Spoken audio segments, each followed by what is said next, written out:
సాయిరామ్. జీవితంలో త్యాగం లేనిదే ఏదీ సంభవించదు.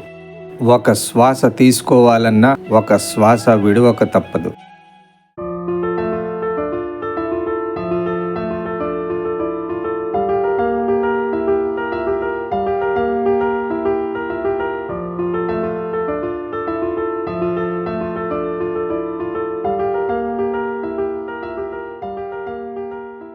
సాయిరామ్. 2 రకాల వ్యక్తులతో చాలా అలర్ట్గా ఉండాలి అని చెప్పి మన పెద్దలు చెప్పారు, మన శాస్త్రాల్లో కూడా చెప్పబడింది. మొదటి వ్యక్తి నీలో లేని లోపాలు నీలో ఉన్నాయని చెప్తాడు. రెండో వ్యక్తి నీలో లేని మంచితనం నీలో ఉన్నదని చెప్తాడు. ఈ రకమైన మనుషులతో దూరంగా ఉండడమే మనకి శ్రేయస్కరం. ఒక చిన్న కథ చెప్పుకుందాం. ఒక రాజు ఉండేవాడు. ఆ రాజుకి మనసులో ఒక బాధ ఏంటంటే, నేను ముసలైనా నాకు ఇంతవరకు సంతానం లేదు కదా, నా తర్వాత ఈ రాజ్యాన్ని ఈ విధంగా ఎవరు పరిపాలించగలరు అనే ఒక బాధ మనసులో అతనికి ఉన్నది. అతని మనసులో ఉన్న బాధని మంత్రులందరితో చర్చించేవాడు. అయితే ఒక్కొక్క మంత్రి ఒక్కొక్క రకంగా ఆయనకి సలహా ఇచ్చేవారు. కొంతమంది సేనాపతిని రాజు చేస్తే బాగుంటుంది కదా అని చెప్పేవారు. లేదంటే కొంతమంది ఎవరైనా మంచి మంత్రి ఉంటే మంత్రికి రాజ్యాభిషేకం చేసి అతన్ని రాజు చేస్తే బాగుంటది కదా అని చెప్పి మరి కొంతమంది చెప్పేవారు. ఇంకా కొంతమంది ఎవరినైనా దత్తత తీసుకొని అతనికి రాజ్యాభిషేకం చేస్తే బాగుంటదని చెప్పి మరి కొంతమంది చెప్పేవారు. అలాగా ఒక్కొక్కరు ఒక్కొక్క రకమైన సలహా ఆయనకి ఇచ్చేవారు. కానీ రాజుకి అవి నచ్చేవి కాదు. ఒకరోజు రాజుకి మంచి ఆలోచన వస్తుంది. సభలో ప్రధానమంత్రిని పిలిచి, రాజ్యానికి రాజు కావాలి, ఎవరైనా మన రాజ్యానికి తర్వాత రాజుగా ఉండాలని అని అనుకుంటే వెంటనే రాజుగారిని సంప్రదించాలి అని చెప్పి రాజ్యంలో ఈ విధంగా డిండోరా వేయించమని చెప్తాడు. రాజుగారు ఆజ్ఞ ప్రకారంగా నగరంలో నలువైపులు ఈ విధంగా డిండోరా వేయించడం జరుగుతుంది. రాజ్యంలో మూల ప్రదేశాల నుంచి యువకులు రావడం మొదలుపెట్టారు. రాజుగారు ప్రతి ఒక్కరితోని కలిసేవారు. ఇలాగా నెల రోజులు అయిపోయింది. కానీ రాజుగారికి ఏ ఒక్కరిలో రాజు అయ్యే లక్షణాలు కనిపించలేదు.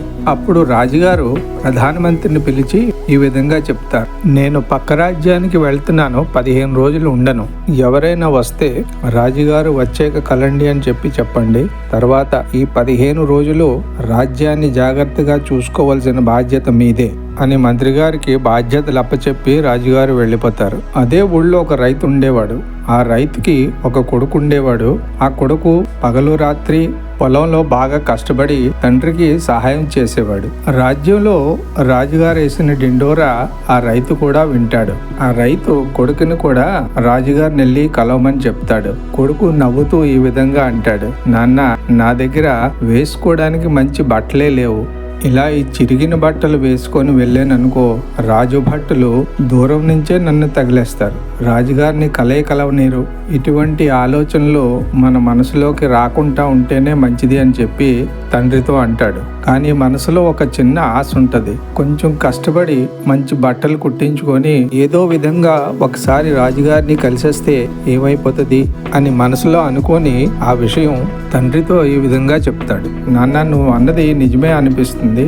పొలం కొరకు దాచిన డబ్బులతో ఒక మంచి కోటు కుట్టించుకొని రాజుగారిని వెళ్ళి కలిసి వస్తాను అని చెప్పి అంటాడు. ఆ విధంగానే అతని దగ్గర ఉన్న డబ్బులు చాలకపోతే వీళ్ళని కొంత డబ్బు అడిగి మంచి కోటు కుట్టించుకొని రాజుగారిని కలవడానికి వెళ్తాడు. అది మంచి చలికాలం. పగలంతా ప్రయాణం చేసిన తర్వాత చీకటి పడగానే ఒక దగ్గర ఆగిపోతాడు. తండ్రి వయసులో ఉన్న ఒక ముసలతను అక్కడ కనిపిస్తాడు. ఆ ముసలతను చలికి బాగా వణికిపోతుంటాడు. అది చూసి యువకుడు ఏమంటాడంటే, చలిలో ఈ విధంగా బాధపడే బదులు ఏదైనా కప్పుకోవచ్చు కదా అని చెప్పి అడుగుతాడు.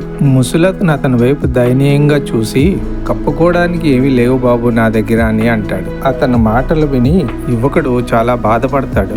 ముసలతను అతని వైపు చూసి, నువ్వు వయసులో ఉన్నావు, చలిని నువ్వు తట్టుకునేలాగా నేను తట్టుకోలేను అని చెప్పి అంటాడు. నువ్వు వేసుకున్న కోటు నాకు ఇవ్వగలవా అని చెప్పి అడుగుతాడు. నువ్వు ఇవ్వగలిగితే నాకు ఈ రాత్రి గడుస్తుంది, భగవంతుడు నీకు చాలా మేలు చేస్తాడు.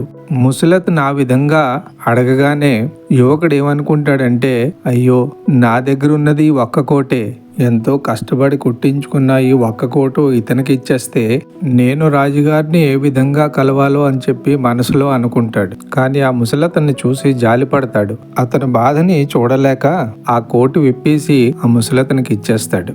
ఏదో విధంగా ఆ రాత్రి అక్కడ గడిపేసి మర్నాడు బయలుదేరిపోతాడు. త్రోవలో మనసులో ఈ విధంగా అనుకుంటాడు, ఎలాగో రాజుగారు నన్ను ఈ వేషంలో చూసి నాతో కలవడానికి ఇష్టపడరు. అయినా ఇంత దూరం వచ్చాం కదా, ఒక్కసారి ప్రయత్నించి చూద్దాము అని చెప్పి అనుకుంటాడు.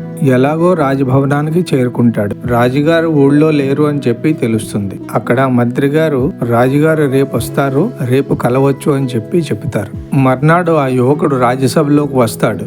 యువకుడు వచ్చిన కొద్దిసేపట్లోనే రాజుగారు కూడా వస్తారు. రాజుగారిని చూడగానే ఆ యువకుడు రాజుగారిని ఆశ్చర్యంగా చూసుకుంటూ ఉండిపోతాడు.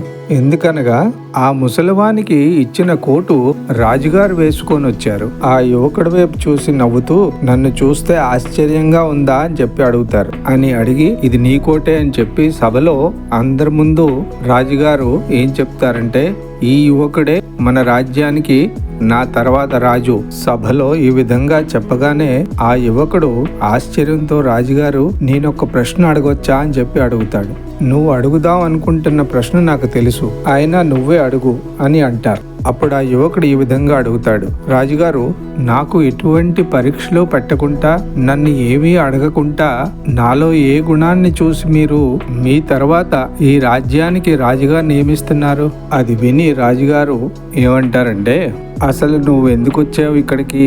ఈ దేశానికి నా తర్వాత రాజుగా ఉండాలని. అలాంటప్పుడు నీ ఎదురుగా రాజే వస్తే ఆ రాజును మెప్పించడానికి నువ్వు ఏ పనైనా చేస్తావు. నా దేశానికి కావలసిన తర్వాత రాజు ఎలా ఉండాలి, ఆ వ్యక్తి ఎటువంటి వాడు, అతని చరిత్ర ఏంటి, ఇవన్నీ తెలుసుకోవడానికి నేను రాజుగా కాకుండా ఒక పేదవానిగా నీ ఎదుటొచ్చాను.